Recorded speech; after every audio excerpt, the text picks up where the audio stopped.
The civil authorities have issued a required monthly test for all of Minnesota beginning at 10:44 p.m. and ending at 11:44 p.m. This is a coordinated test of the emergency alert system in cooperation with the local broadcasters. This is only a test. This test is from the Minnesota Bureau of Criminal Apprehension. No action is needed. This is only a test.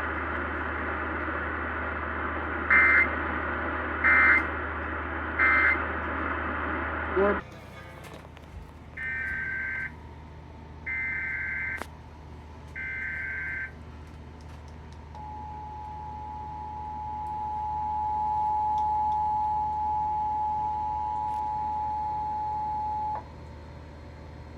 A civil authority has issued required monthly test for the following counties or areas. Minnesota, at 11:44 p.m. on April 1st, 2026, effective until 12:44 a.m. April 2nd, 2026.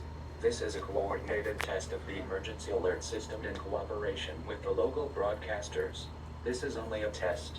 This test is from the Minnesota Bureau of Criminal Apprehension. No action is needed. This is only a test.